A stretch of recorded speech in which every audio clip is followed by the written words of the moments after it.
चलिए जानते हैं आज देश और दुनिया की सिलेक्टेड काम की और महत्वपूर्ण 25 बड़ी खबरों को सिर्फ 10 मिनट में। पर अभी तक आपने इस वीडियो को लाइक नहीं किया है तो लाइक कर दें और इस चैनल को सब्सक्राइब भी कर लीजिए। प्रधानमंत्री मोदी बोले, बाइडेन ने अपनापन दिखाया, 300 कलाकृतियां लौटाई। मन की बात के 10 साल पूरे होने पर कहा, कार्यक्रम मंदिर में पूजा करने जैसा। जी हां दोस्तों, प्रधानमंत्री मोदी ने मन की बात के 114वें एपिसोड में कहा कि हमारी यात्रा को 10 साल हो चुके हैं। यह कार्यक्रम विजयदशमी के दिन शुरू हुआ था। 10 साल पूरे होने के समय नवरात्रि का पहला दिन होगा। मन की बात के कई पड़ाव हैं जिन्हें मैं भूल नहीं सकता। यह कार्यक्रम मेरे लिए मंदिर में पूजा करने जैसा है। वहीं दोस्तों, प्रधानमंत्री मोदी ने कहा कि हाल ही की अमेरिका यात्रा को लेकर बहुत मैसेज हमारी प्राचीन कलाकृतियों को लेकर बहुत चर्चा हो रही है। अमेरिकी राष्ट्रपति ने अपनापन दिखाया है। उन्होंने भारत को करीब 300 कलाकृतियां वापस लौटाई है। इनमें से कुछ 4000 साल से ज्यादा पुरानी है। चलिए जान लेते हैं अगली खबर। अक्टूबर में 15 दिन बैंक रहेंगे बंद। 4 रविवार और 2 शनिवार के अलावा अलग अलग जगहों पर 9 दिन कामकाज नहीं होगा। जी हां दोस्तों, आपने बिल्कुल सही सुना। नया मंथ शुरू होने ही वाला है। अक्टूबर 2024 महीने में बैंकों में 15 दिन कामकाज नहीं होगा, यानी कि लगभग आधे महीने बैंकों में कोई काम ही नहीं होगा। देश में कई वजहों से अलग अलग जगहों पर 9 दिन बैंकों में कामकाज नहीं होगा। इसके अलावा 4 रविवार और 2 शनिवार को भी बैंक बंद रहेंगे। 2 अक्टूबर को गांधी जयंती के मौके पर सभी जगह बैंक बंद रहेंगे। इसके अलावा 12 अक्टूबर को दशहरे पर देश के ज्यादातर हिस्सों में बैंक बंद रहेंगे। इसके अलावा कुछ क्षेत्रीय जगहों पर छुट्टियों की वजह से उन क्षेत्रों में बैंक बंद रहेंगे। चलिए जान लेते हैं अगली खबर। जम्मू में भाषण के दौरान बेहोश हुए कांग्रेस अध्यक्ष खड़गे, बोले, इतना जल्दी मरने वाला नहीं हूं, जब तक मोदी को हटाएंगे नहीं जिंदा रहूंगा। जी हां दोस्तों, कांग्रेस अध्यक्ष मल्लिकार्जुन खड़गे जम्मू कश्मीर के कटवा जिले में एक रैली को संबोधित करते हुए मंच पर ही बेहोश हो गए। खड़गे कल कटवा में जान गंवाने वाले कांस्टेबल को श्रद्धांजलि दे रहे थे, तभी उनकी अचानक तबीयत बिगड़ गई। भाषण देते हुए खड़गे की आवाज धीरी होती चली गई और अचानक वे बेसुध हो गए। इसके चलते भीड़ में अफरा तफरी भी मच गई थी। मंच पर खड़े लोगों ने उन्हें सहारा देकर बैठाया। इसके बाद उनके भाषण को रोक दिया गया। तबीयत ठीक होने के बाद खड़गे वापस मंच पर आए और कहा कि मैं 83 साल का हो गया हूं, लेकिन इतना जल्दी मरने वाला नहीं हूं, जब तक मोदी को हटाएंगे नहीं मैं जिंदा रहूंगा। चलिए जान लेते हैं अगली खबर। हिजबुल्लाह और भी ज्यादा मजबूत होगा, नसरुल्लाह की मौत का बदला लेकर रहेंगे, ईरान की इजराइल को चेतावनी। जी हां दोस्तों, इजरायली हमलों में हिजबुल्लाह चीफ हसन नसरुल्लाह की मौत के बाद से ईरान गुस्से में है। अब ईरान के विदेश मंत्री अब्बास ने एक बयान में कहा कि वे नसरुल्लाह की मौत का इजराइल से बदला लिए बिना शांत नहीं बैठेंगे। इजराइल के इन हमलों से हिजबुल्लाह और भी ज्यादा मजबूत होगा और अब हिजबुल्लाह की ताकत की कोई सीमा नहीं है। ईरान के विदेश मंत्री हिजबुल्लाह चीफ की मौत पर प्रतिक्रिया देते हुए कह रहे हैं कि निश्चित रूप से नसरुल्लाह की मौत एक बड़ी क्षति है, लेकिन इससे प्रतिरोध में कोई बाधा नहीं आएगी। और जैसे हिजबुल्लाह के पूर्व जनरल सेक्रेटरी सैयद अब्बास अल मुसावी की मौत के बाद हिजबुल्लाह खड़ा हो गया था, वैसे फिर से हिजबुल्लाह एक बार फिर से खड़ा हो जाएगा। चलिए आगे बढ़ते हैं। अमित शाह की हरियाणा में 5 लाख नौकरियों की गारंटी, बोले, लेटर डाकिया लेकर आएगा, कोई दलाल डीलर नहीं। हुड्डा बाप बेटे में सीएम बनने का झगड़ा है।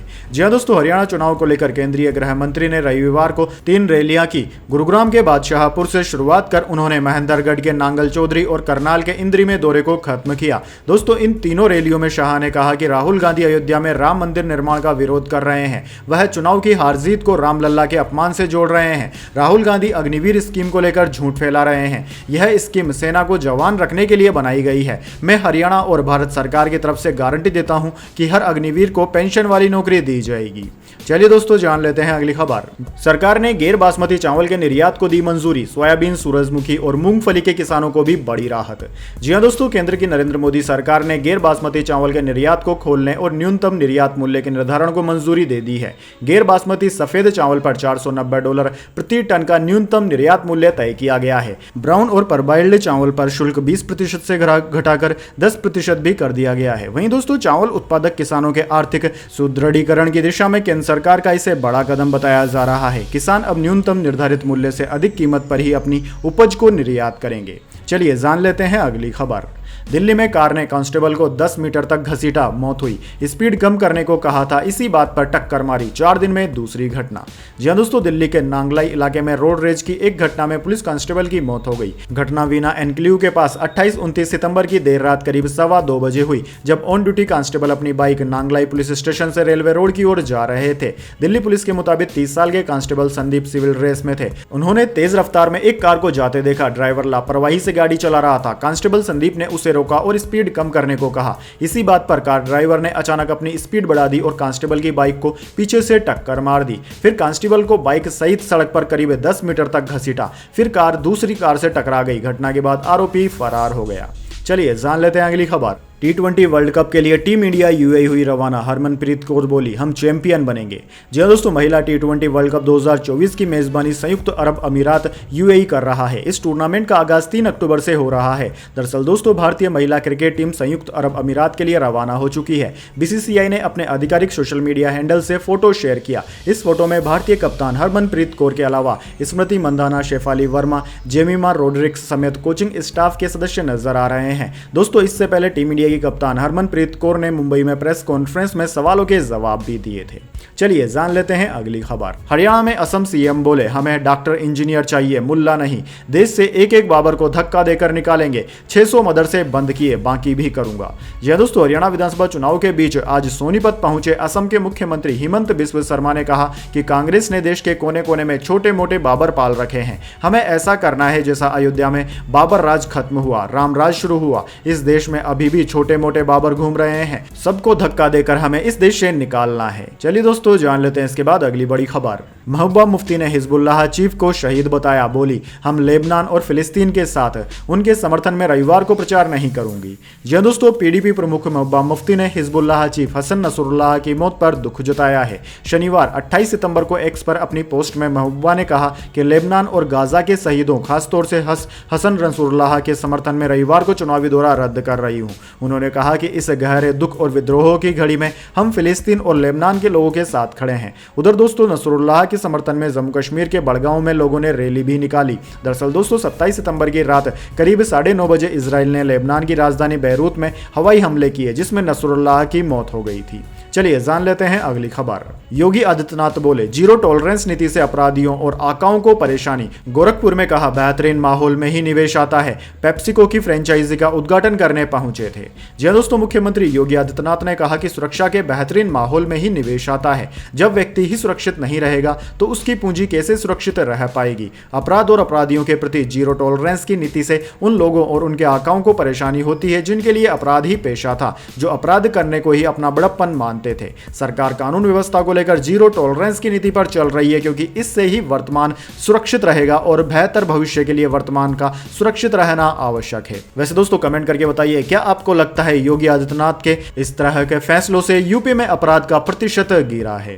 चलिए जान लेते हैं अगली खबर। गैंगस्टर लॉरेंस ने जयपुर जेल से दिया था टीवी इंटरव्यू, जूम ऐप के जरिए जुड़ा था। पंजाब एसआईटी ने जांच के बाद राजस्थान पुलिस को दिए सबूत। जी हां दोस्तों, कुख्यात गैंगस्टर लॉरेंस बिश्नोई के जेल से इंटरव्यू देने के मामले में नया खुलासा हुआ है। पंजाब एसआईटी की टीम ने जांच के बाद सबूत दिए हैं कि जयपुर सेंट्रल जेल में रहते हुए गैंगस्टर लॉरेंस बिश्नोई का इंटरव्यू हुआ था। जूम ऐप के जरिए एक टीवी चैनल से जुड़कर लॉरेंस ने इंटरव्यू दिया था। मामले की जांच कर रही एसआईटी टीम ने राजस्थान पुलिस को इसके सबूत भी दिए हैं। इसके बाद शुक्रवार रात जयपुर की लालकोठी थाने में केस दर्ज किया गया। दरअसल दोस्तों, लॉरेंस बिश्नोई ने फरवरी 2023 में जेल में बंद रहने के दौरान एक टीवी चैनल को इंटरव्यू दिया था। मामले की जांच को लेकर कोर्ट के आदेश पर पंजाब पुलिस ने पहली एफआईआर दिसंबर 2023 में और दूसरी जनवरी 2024 में दर्ज की थी। चलिए जान लेते हैं अगली खबर। 150 करोड़ के पार हुई जूनियर एनटीआर जाह्नवी की देवरा, संडे को बटोर लिए इतने करोड़।